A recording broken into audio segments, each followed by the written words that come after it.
Welcome to Zinc Battery Series video, part 3, Zinc Battery Challenges and the Potential Solutions.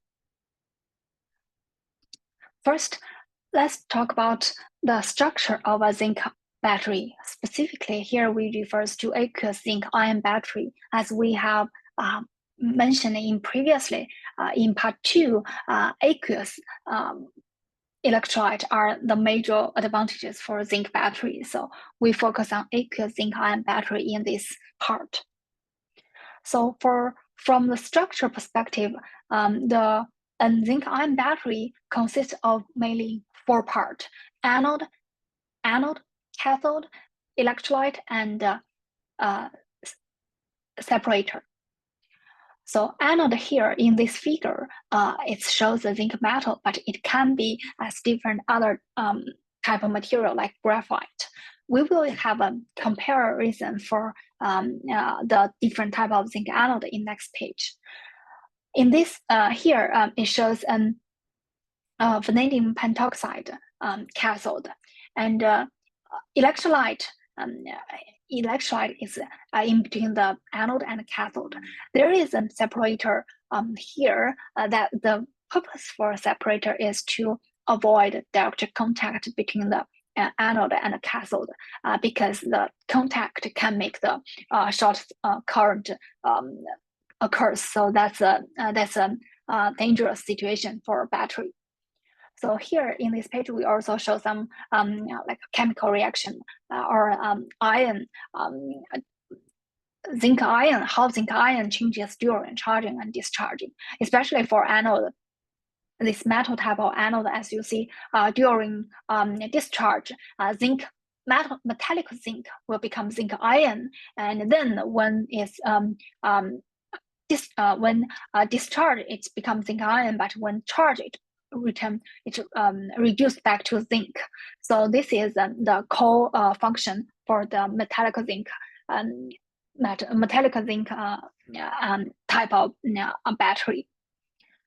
Next page, we have comparison for different type of anode. As you see here, there are two from the structure or also from the material. As you see, the top one is the intercalation type of anode. The bottom figure shows the pure metallic zinc anode. So the table shows here the comparison both from cycle life, safety, cost, energy density, and the performance.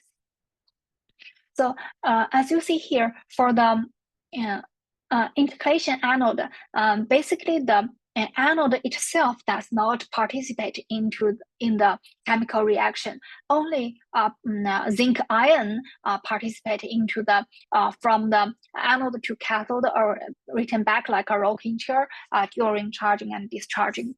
So that's why it lasts longer. It has a longer life cycle because there is no degradation associated with both type of.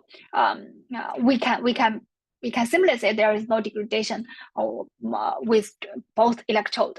However, for the pure zinc anode, because the anode itself participating into the reaction, so it has some degradation due to the not 100% stripping zinc can be plating back. So and that's the underlying issue is the dendrite growth. Actually, dendrite is a key a safety issue or performance barrier for this metal type, either lithium ion or zinc ion battery for metallic anode. So that's why the performance comparison for the intercalation type, because it's there is no degradation, so it's relatively stable.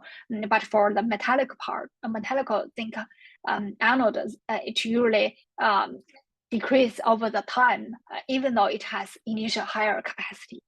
But from another two aspects. First is cost. The intercalation type anode is expensive because compared to as zinc are very abundant on the earth, so metallic zinc anode can be like manufactured or in relative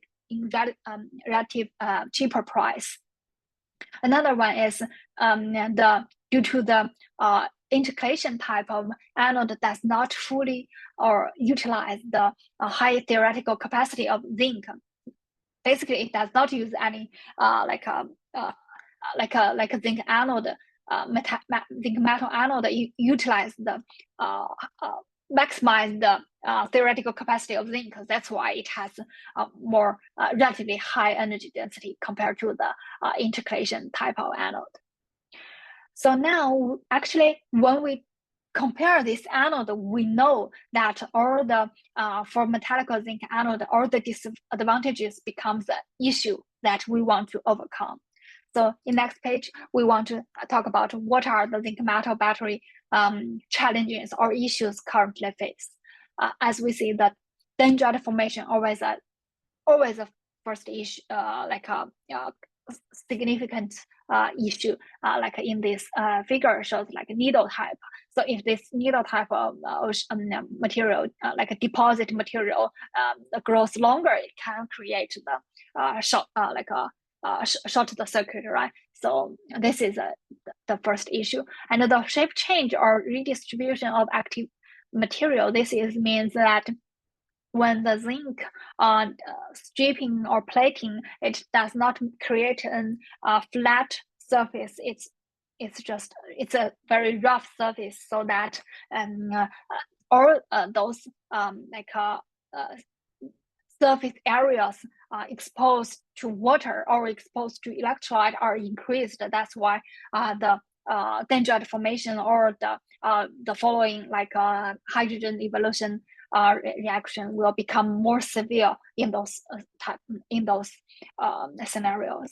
And also, like here mentioned, the uneven and unstable passivation layer. Actually, passivation layer, like solid electrolyte interface SEI, at the very beginning, it's good because it creates a passivation layer to protect the anode.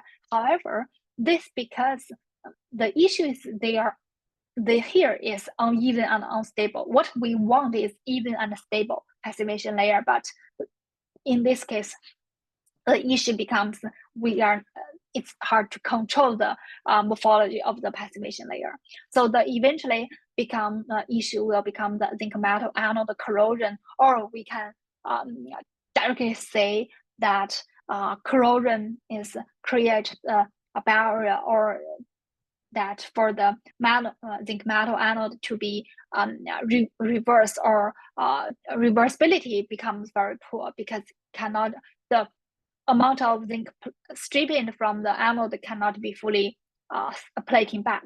So that's a major issue for ESS application. So as if we recall previously 7-dimensional evaluation matrix, so here the reversibility reflect in this matrix is become the cycle life. So zinc battery currently the bottleneck will become a cycle life issue. It degrade too quick.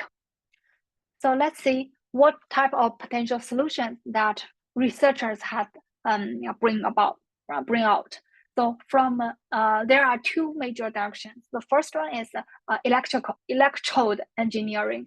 For example, create protection layer, coating layer, or hierarchy structure. So hierarchy structure means deposit some hierarchy to help build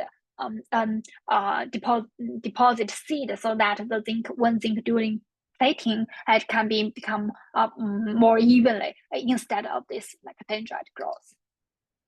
Another direction is from the electrolyte engineering. From electrolyte engineering, the most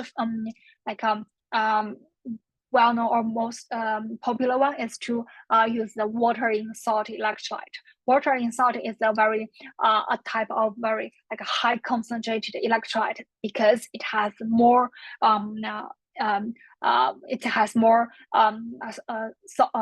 the water is much lower than the electrolyte in the electrolyte, both in terms of weight and volume. That's why it's highly concentrated electrolyte in order to suppress water's activity or strengthen the bond between oxygen and hydrogen. So water in salt is relatively like a very good research direction to focus on and build upon the whys. There are people are thinking about to adding some either organic or inorganic additives to this high concentrated electrolyte in order to make the reversibility or cyclability much better, because whys cannot fully solve the problem. So how about once we take a step further, adding some additives to make the performance better. So that's currently like a framework of potential solutions. We are trying to understand the how an additive work and why an additive work, both from experimentally and computation perspectives. So in this video, in summary, we start from rechargeable zinc battery introduction from like a configuration structure point. Then we compare the anode type intercalation and pure metallic type. Then we briefly introduce the challenges and the potential solutions from like a previously study, and then potentially we can dive deeper in this area. Thank you for your time and attention.